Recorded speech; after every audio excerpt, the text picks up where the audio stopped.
What a life, what a life. I can't believe that this is my life. What a life, what a life. But I never trade for anybody else's life. You know, I've never been up on the High Line before. Yeah, it's my first time up here. You like it? Yeah, really nice. Okay. Is there anybody that we've booked? We got Letitia James. That's great. I love it. I was wondering, who is she anyway? Gio, she's the public advocate. You should know this. I shouldn't I? Yes. Okay.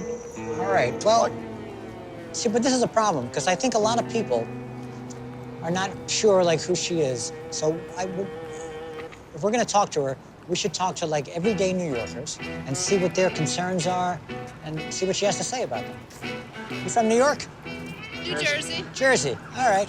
Where are you from? We're from England. You're from England? Yeah. From Switzerland. Spain? And we live in Shanghai.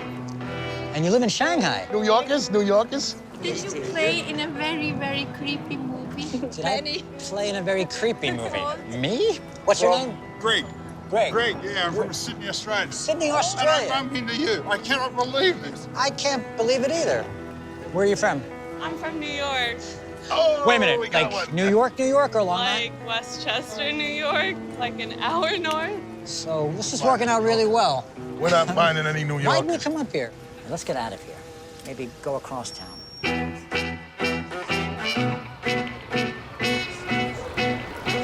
We're doing a little bit of an informal survey. Do you know who our public advocate is? actually. Do you know who our public advocate is, or what the public advocate does? No, You look like you're in the know. thanks. Do you know who our public advocate is? No, I don't. Do you know what the public advocate is? I would say that there's someone who advocates for the public.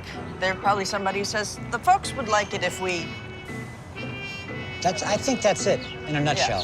Her name is Letitia James. I'm not gonna put you on the spot. Okay. But what concerns would you like to be addressed? Landlords taking advantage of young people new to New York City. Please lower the rent. It's a big concern. It's a big concern. It's criminal. I'm scared of being evicted. My family's having trouble paying for rent. I think it would be nice to put a ceiling on commercial leases. Landlords can come in and charge anything once a lease is up. My husband worked for a small business here on Avenue A, and they were there for almost 30 years. Lease went, they raised the rent, and they couldn't pay for it. It was a thriving business, very popular in the neighborhood, and everybody was really shocked about it. Now, corporate. That's painful as an old school New York chick. I've been here since '83, before I was born, really. Okay. Yeah. This is a place where artists and musicians became for many years. Right. Lower East Side was like, a lot of different flavor, you know what I'm saying? I do a little bit of film work. One was Brother Theodore, a documentary about him. I don't want to go back to all the crime that I remember growing up in the 70s and 80s. I think people tend to romanticize a little bit too much. It's hard to find a balance. This is the teacher block. When I was a kid, none of the teachers wanted to work here because, kids were... Yeah. So they gave them subsidized apartments. All those teachers are gone. That shit's crazy there. I think that there should be more programs for kids to like... And more sports. Like after school programs and stuff instead After of kids school? being in the streets. Here, Steve Buscemi wants to talk to you. Hey. Xavier, Yeah, what grade you in? 11. Do you like school? It's okay, yeah, it's fine. What do you think about standardized testing? But I think, like, the stress that it gives a lot of students is pretty agonizing. Pretty agonizing. Yeah. Especially now with the ELA test and the math test. Yeah. What happens if we decide to opt out? I've been hearing that if you opt out, like if you're in 7th grade and you opt out, it could affect what high school that you get into. Exactly. So the teaching to the test is our test. They're teaching for the test. Do you feel like, yeah. Do you feel that, Xavier, that you're learning, what you're learning is how to take a test?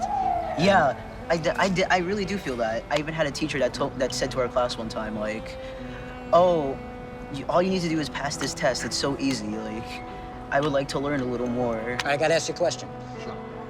Do you know who our public advocate is? Our public advocate. Yeah, Letitia James. Oh my God, you're the first. Important.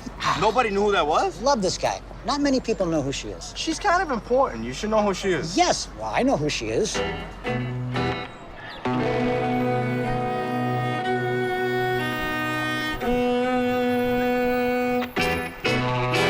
Well, the moment has arrived. We have you on our bench. How are you doing? I'm okay. You look good. Oh, thank you. And Gino, you looking? Yeah. Thank you. You look good. Appreciate it. She calls you by your proper name, Gino. That's okay. She's allowed to do that. Yes. But I'm gonna call you Tish. Thank you. He's not getting too familiar No, too no, no, quickly. no. Everyone calls me Tish. I'm just a girl from the neighborhood, that's all. You were a public defender. I was a public defender, Yeah. yeah. I represented a lot of children in the criminal justice system and young people and a lot of women. But so now you are our public advocate. Yes. We've been going around. We found some New Yorkers, and what was the number one thing? Affordable housing. So, Steve, as of today, we've resolved 10,000 complaints. And the number one issue is the crisis in affordable housing. Right. I've seen families double up, triple up. I've seen the middle class have to leave the city of New York. I've seen senior citizens, there's nothing wrong with them, who are still in nursing homes because they can't leave, because there's just no affordable housing for seniors. But the question really is, where do you build? We don't have a lot of city land, and so most residents, you know, they don't want tall buildings in their backyard. Right. And so we've got to find the appropriate areas where we can build more density to provide for families, because the key to sustaining New York City is a strong middle class. Home ownership is key. My father taught me the value of home ownership, and when you own a piece of the rock, then you're stable. But what about the existing housing that we have? And that was the other thing that people are concerned about, are rents. I mean, so many people talked about abusive landlords. So, taking a page from the former public advocate, who's the mayor, Yes. we decided to expand the worst landlords list. I call it the slumlord list. Yeah, yeah. And there are 6,000 worst landlords on our list. Wow. And we visited some of the buildings. One building in Harlem, a 4-story brownstone. The new owner had filed a false instrument with a city agency basically saying no one lived there, and wanted to convert 4 apartments to 15. And in fact, on the top floor, there was a family, a woman with 4 children. Right. And she had gone to every single agency and not gotten any assistance, and she ultimately came to our office. And what I've done differently with the Office of Public Advocate, I've lawyered it up. And so we sued the landlord for filing a false instrument, and we got a stop work order. Most of these buildings are in gentrifying neighborhoods. And so basically what the landlords want to do, they just don't want to pay any attention to the conditions. Because they want the people to They get want out. the people out. Once they're out, then they can. And they can triple. Then they'll and- renovate. Exactly. Then they'll do stuff. And that's what's happening in the city of New York. And so we've got to send a strong message. Right. And so stay tuned. We're working with some district attorneys, and we're going to be indicting some individuals. We've got lawyers on staff. We got caseworkers on staff. We work with all city agencies. We hold the mayor accountable. We have the ability to introduce legislation. So to break it on down, it's really a 3-part office. It's legislation, litigation, and what I like the best, agitation. Agitation. Agitation. There's other things that you're doing and that the de Blasio administration is doing, like in regards with reform for prison, like Rikers. Yes, we focused on Rikers Island, particularly as it relates to sexual assaults. Right. We heard from inmates and their family members who've called our office, who basically have said to us that, you know, they're being victimized. And so we have issued a change of regulations to the Board of Corrections, and we hope that they will adopt it to adopt a zero-tolerance policy for sexual assaults. And in addition, our office is focusing on sexual assaults on college campuses. Right. When we did a survey of men in most college campuses, a lot of them didn't think that date rape was really rape. That's astounding. Yes. Wow. Wow. So those issues are more we're this focusing on. also ties into education. Yes. Because we talk to students. Where do you fall on standardized testing? So I am so proud of all of the students who opted out of the test yesterday. Yeah. I believe in a full-rounded education. We should have more arts and culture and music and dance and physical education. Yes. And that a student should not be defined by one test. Right. I was a horrible test taker. Can you believe that? I don't believe it, but I used to if you tell throw me, I'll up. believe it. Yeah, I know, threw it's up. I got nervous. nerve-wracking. It was Sure. terrible. Yeah. I mean, just to judge my entire performance on one test. Yeah. And a lot of the teachers just teach to the test. Right. And that's really unacceptable. You know, I found my voice through the arts, through singing and dancing. It was a music teacher who discovered this talent.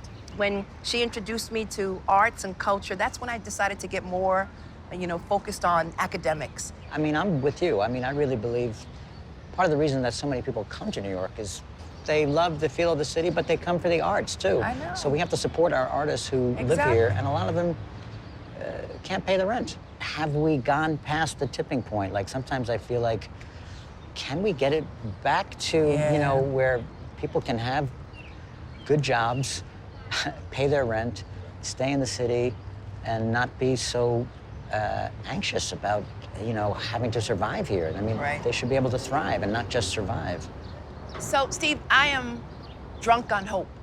And so I am hopeful that we're not losing the sense of community. Right. I remember the day when we used to play stickball. Gino, remember that? Yep. We used to play stickball on the street. I was pretty good, by the way. I sat on my stoop. I knew everyone. We played Scalzies.